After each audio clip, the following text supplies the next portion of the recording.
Principios espirituales que glorifican a Dios. Principio espiritual número 120. Todo pecado contra Dios es una infracción de la ley conscientemente, pero muchas veces pecamos inconscientemente e igual necesitamos ser perdonados por esos pecados. Levítico capítulo 4 al capítulo 6. Anteriormente hemos definido el pecado como una infracción de las leyes de Dios y por supuesto es de suponerse que dicha infracción se hace de forma consciente. Por ello es catalogado como una rebeldía a la ordenanza del Señor. Y eso es precisamente lo que significa pecado. Algunos han intentado darle ciertas categorías al pecado, los dividen en pecados mortales y en pecados veniales, es decir, leves, que pueden ser perdonados según sus creencias con algún acto de contrición.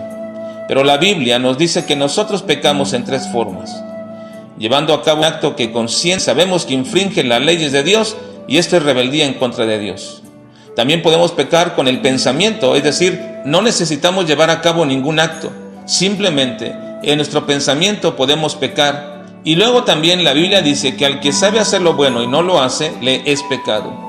A estos algunos le llaman pecado de omisión. Pero también David hablaba de otra clase de pecado, y él suplicaba y pedía a Dios que lo librara de los pecados que le son ocultos, es decir, de aquellos que no se dio cuenta que estaba cometiendo.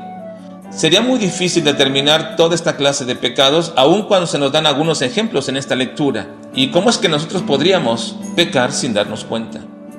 El apóstol Pablo nos da un ejemplo respecto a esto cuando habla acerca de la comida que un creyente debería de abstenerse cuando sabe que dicha comida ha sido sacrificada a los ídolos.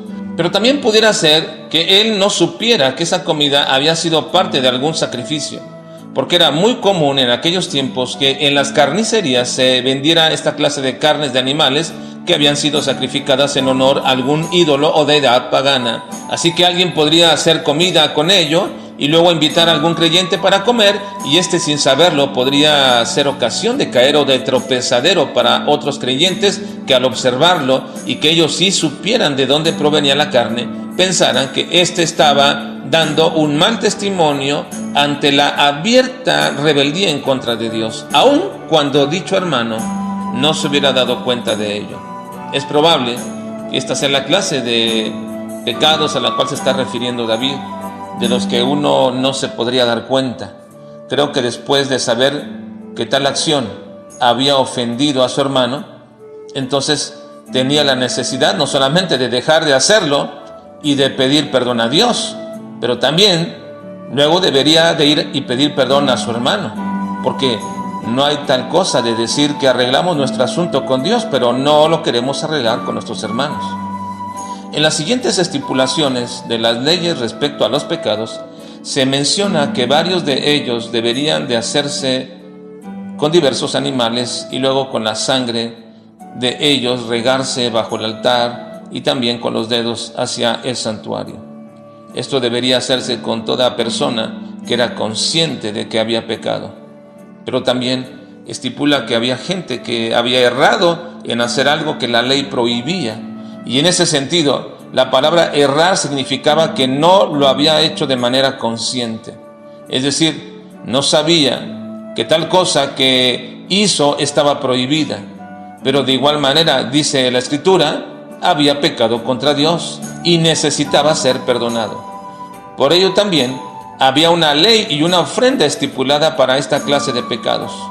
Nosotros necesitamos mantener esta práctica de confesión a nuestro Dios por los pecados que conscientemente hemos cometido, pero también por los pecados que inconscientemente llegamos a cometer.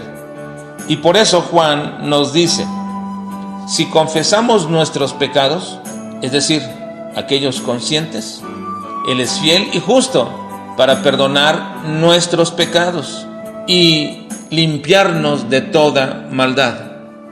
Y aquí está la referencia a los pecados inconscientes. Que Dios nos ayude a mantenernos siempre limpios delante de nuestro Dios.